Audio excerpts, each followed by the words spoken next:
Anika, thanks for your time. You've been out and about door knocking today in your seat of Lilley. What are you picking up? What's the key issue? Well, I left before dark this morning to get to the train station, and then I've been out door knocking. And I think one of the good things about the People's Forum tomorrow night will be real people asking questions of the leaders, because I do genuinely think that the issues that are keeping people up at night on our streets in Brisbane are not the same issues that necessarily are the topic of excitement and vigour in the press gallery. Is it all cost of living? Is that what you're picking up? A lot of it is cost of living, and people don't phrase it like that. They say, you know, I haven't had a pay rise in a number of years, or everything's costing me more, and it doesn't feel like things are getting easier. Do you have a plan to make things easier? That's what it sounds like on the doorstep, and obviously we've got lots to say about that in terms of Labor's policies. So what do you say? Election. Because isn't it true that politicians there's only so much you can do? A lot of this is out of your realm of control. Firstly, the fact that I'm there on their doorstep demonstrates to them that I want to help, I want to listen, and I want to hear from them what they need fixed. So that's the first step, actually being there for people when they need you. I think secondly, they want to know that you listen to them and you hear their concerns, and that you're actually going to action what they want to see rather than necessarily what's on the front page of the papers each day. And thirdly, they want people like me who have 3 kids in care, paying for childcare week to week, people who drive the roads and live in the neighbourhoods that they live in, actually representing them in the parliament. So I think all of those things go some way, as does our Northside Jobs Plan, which is about revitalising manufacturing on the north side of Brisbane. We have a very proud history of that here, and a lot of those jobs have been offshored in recent years. Companies like Volgren used to make and service Brisbane City Council buses. Last year, Brisbane City Council gave that contract to a Chinese-based company to send those jobs offshore. But in terms of cost of living, it is a challenging one to propose a solution to, beyond the wages question. Obviously, wages is one thing, but beyond that, a lot of it is just out of any government's control. I think people understand that. Like, Queenslanders aren't mugs, and I think often we're sort of taken to be a homogenous group assuming things, and that's just not how it feels when you go door to door. Queenslanders get that there's no silver bullet and there's no one solution. And I would say that trust in politicians is at an all-time low, so people have very little faith that politicians are going to solve problems for them.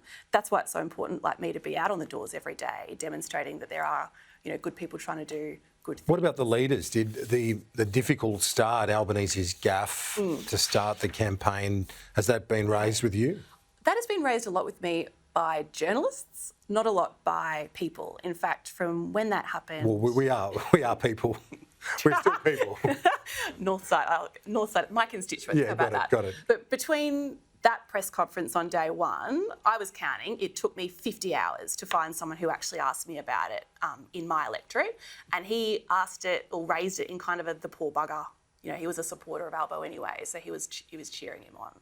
So I don't think that those kind of gaffes, if anything, it makes people roll their eyes and think they're not addressing the real issues that would make my life easier, which is why I keep coming back to talking about jobs, manufacturing, what the north side looks like. And for us, recovery. I mean, we've had COVID, obviously, the Omicron surge over summer, and then we got hit by the floods in February. So there's obviously people still are living in caravans with their houses stripped in suburbs in my electorate. So they want to know that government's going to walk with them every step of the way and not, you know, feel abandoned after the first week. So, well, Peter Dutton has pointed out that there was much more military support in this flood crisis than back in 2011, and the government saying that hundreds of millions of dollars have been committed to providing that support. So where's the bottleneck?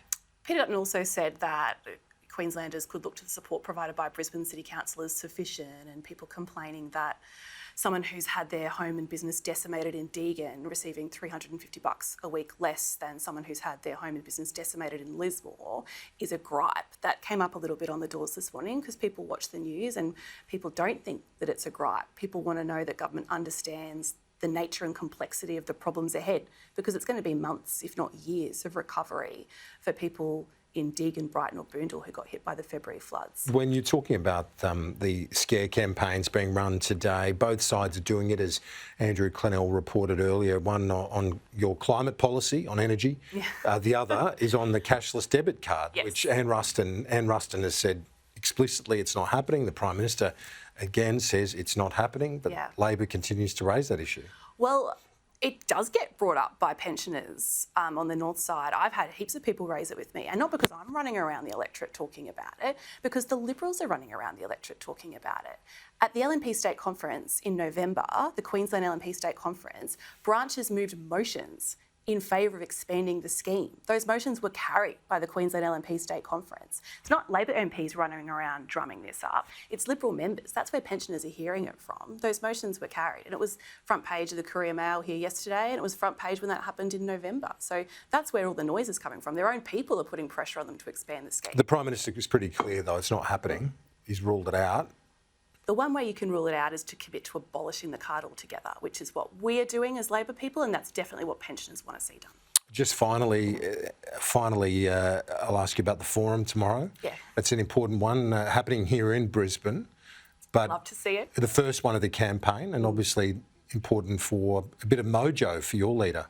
Yeah, I think he did well today. He did well today, and I think the avenue suits him. It's my first term, and I have sat in the House watching Albo ask the PM for a debate on various things like the Integrity Commission over and over again. The PM's never taken him up on it. So I think it'll be good to finally see them go head-to-head tomorrow night. I'm looking forward to it. Anika Wells, thanks for your time. Appreciate it. Pleasure.